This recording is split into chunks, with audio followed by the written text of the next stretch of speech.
And why is that unit operating from? Is it at the district level, provincial level? At what level is that unit? Provincial level, my lord. I-level ke esebenza kuyona ke leyo unit leyo ke i-level yesifundazwe. Now, Lieutenant Colonel, let us come to the meat of why we called you. Are you familiar with the Nongoma case 163 of 10/2018? Yes, I am, my lord. Asize ke kudaba ke elibangela ukuthi ke ube lana ngabe uyalazi yini ke iqala leli ke u163 la kwaNongoma 163/10/2018 yebo ngiyalazi. Were you at any stage allocated this matter to investigate? It is correct, my lord. It was allocated to me. Ngabe kwanesikhathi ke la iqala leli ke noma idokodo la iqala leli lanikezwa kuwena ukuthi uphenye yebo lanikezwa mina. Colonel, without limiting your answers, I want you to elaborate fully as to how you came into contact and be seized with the investigation of this matter, Nongoma case 163 of 10/2018. Sorry, my lord. Can I give the background of how this Yes, case came about? yes. Thanks a lot, my lord. During 2018, my lord, in October, Kwathi ke ngo-October ka-2018 we were busy with investigation of murder cases in Wangoma. lapho ke esasiphenya khona ke amacala okubulala akwaNongoma. My lord, by then I was in the PKTT by then. Ngaleso sikhathi leso ke ngangisebenza ngaphansi kwayo ke i-PKTT. Can you please explain what the PKTT means for those who are not knowledgeable about these abbreviations and acronyms? It was Political Killings Task Team, my lord. Kwakuyithimba ke elalibhekene nokubulawa kwabosopolitiki. Proceed. Noma eliphenya ke amacala okubulawa kwabosopolitiki. So while we were doing investigation, I was approached by then the warrant officer Mtolo, but now he's a captain, General warrant officer Mtolo. Mtolo. Ngaleso sikhathi leso ke kweza kumina ke kwaku-warrant officer ke Mtolo ngaleso sikhathi uwukapteni ke manje. He was original from the taxi violence, my lord. La ebuya khona ke wayebuya ke ngaphansi ke ku-unit lena ke ebhekene nodlame kwimboni noma umkhakha wamatekisi. He asked me to assist him to arrest a certain suspect who was wanted in his matter. Wangicela ukuthi angimsize noma ngimlekelele ukubopha umsolwa owayefuna kwicala lakhe noma kwicala lelo ayelithele. The reason why he asked, sorry? Okay. So the reason why my lord was asking us, because we're on Nongoma on daily basis. So that is the reason why he asked us to get for him the suspect You were in Nongoma on a daily basis. on a daily basis because we're investigating cases of. Isizathu ke sokuthi ke angiceleke ingoba sasikwaNongoma amalanga onke noma njalo nje sasikwaNongoma ingakho ke angicela ukuthi angimsize ukubopha umsolwa loyo ayemfuthi. And Colonel, sorry to get into your mouth.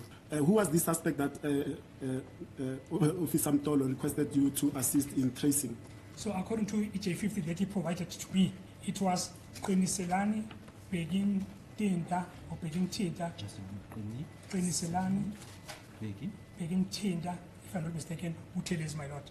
Ubani ke umsolwa loyo ayecela ke u-warrant officer ukuthi ke umbophe kwakuqiniselani Bekithinta Buthelezi uma ngingenzi iphutha. Proceed then, Lieutenant Colonel.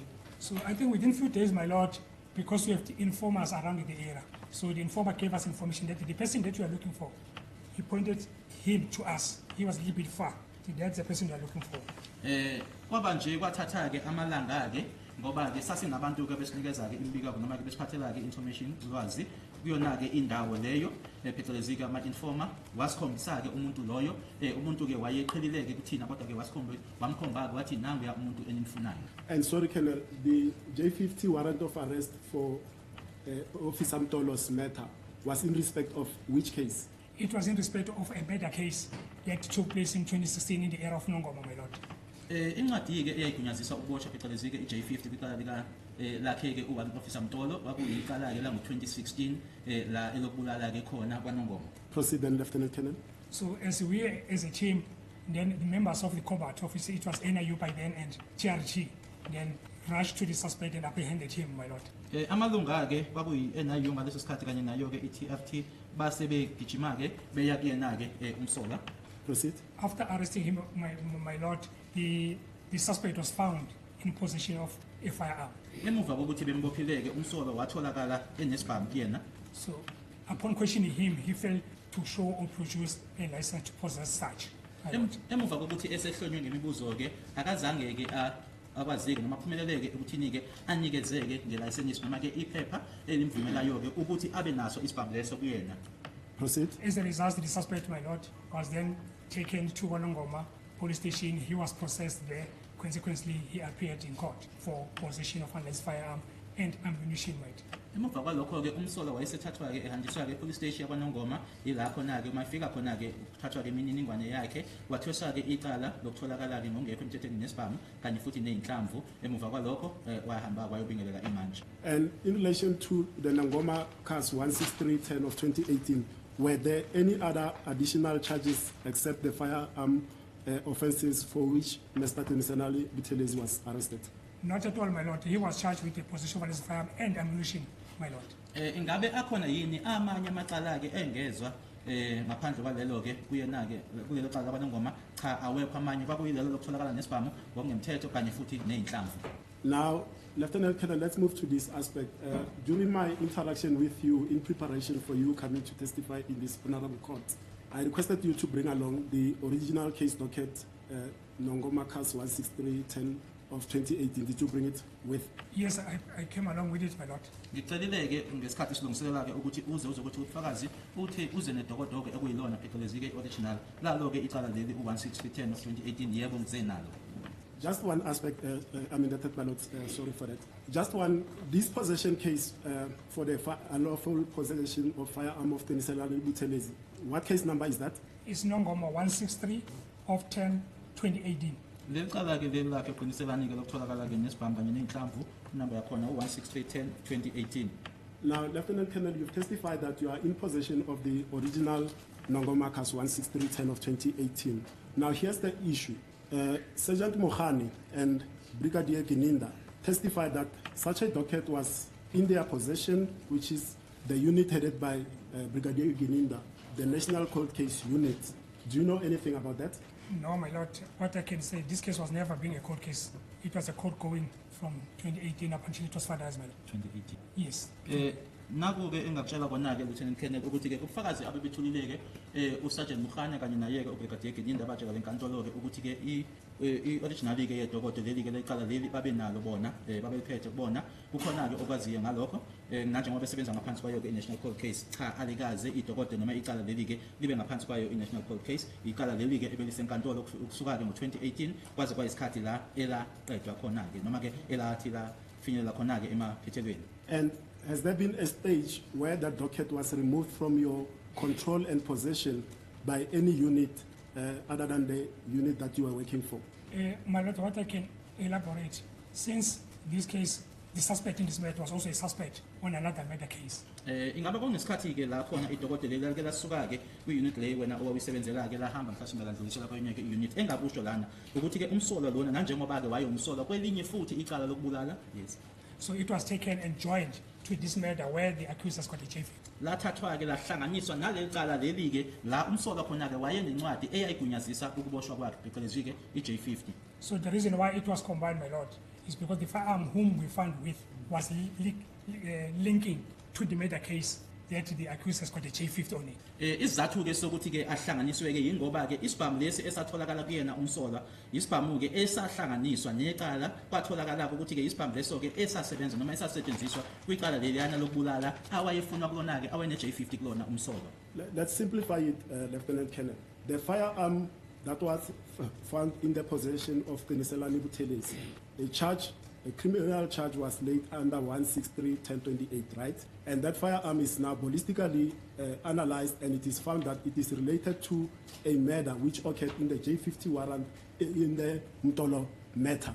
Is that my understanding of your explanation? That's correct, my lord.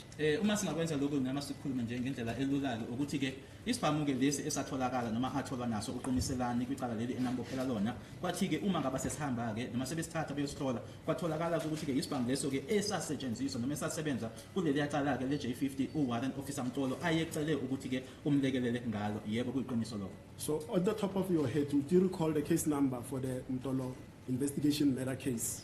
What case number was it? It was Nongoma 410 of 12, 2016, my lord. Lelo icala noma-ke inamba yalelo cala-ke lelo elaphenywa uyena-ke Warrant Officer Mtolo Nongoma 410 12 2016.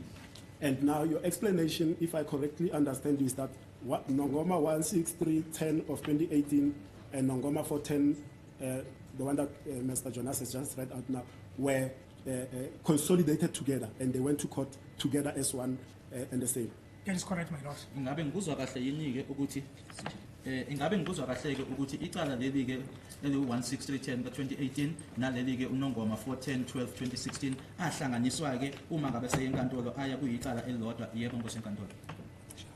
And to which court were these matters being, sorry, Mr. Jones? It was dealt with at Circuit High Court in Mthunzini, my lord. Okay, attending to the phone. Oh, I just asked the witness at which court were these matters had, the murder case and the possession of firearm. The answer, my lord, I said it was dealt with at Circuit Court that was sitting at Mthunzini. Manje ke yipi inkantolo ke eya lalela ke lamacala noma aye kuyiphi ke inkantolo uthi ke inkantolo ke phecelezi ke bizuma ukuthi ke i-Circuit Court inkantolo ke esukayo kuleyo ndawo ekuyona ke ibe isiyaphuma ke mhlawumbe ke kwisifunda ke ndaweni ithize ebizuma ukuthi ke Mthunzini. Now, in the light of the proposition that I've put to you that Brigadier Gininda and Sergeant Mohani say that they also have a docket, Nongoma Case 163 of 10/2018. Do you know perhaps, Lieutenant Colonel, if there's a duplicate docket, because we are still going to get to the meat of this, but I want to find out from you if there's a duplicate docket, the Nongoma Case 163/10/2018, which is a possession of firearm case, and a Nongoma case 163/10 of 2018, which is a murder case. My lord, there is no duplicate for this matter, unless if Brigadier got the copies. I don't know for, but the duplicate is only the original one. Ingabe ngokwazi kwakho ke akhona yini ke phecelezi ke la ekwenziwe khona ke idokotela leli phecelezi kubuza ukuthi elelinye ke i-duplicate iloku ke bengiqeda ukutshela kona ke okusho uyena uBrigadier Gininda mina ke ngokwazi kwami alikho ngaphandle kokuthi ke uBrigadier unamakhophi kodwa ke idokotela ileli. And have you ever had sight of the National Cold Case Unit's version of the docket that they have under Nongoma Case 163/10 of 2018? Not at all, my lord, because this matter was never being a court case. Ingabe usuke wabona yini ke manje idokodoke lelo abathi abanalo ke bona kubona ngaphansi kwayo i-National Cold Case cha angazi ngibona ngoba ke alikaze icala leli noma idokotela leli libe ngaphansi kwayo i-National Cold Case.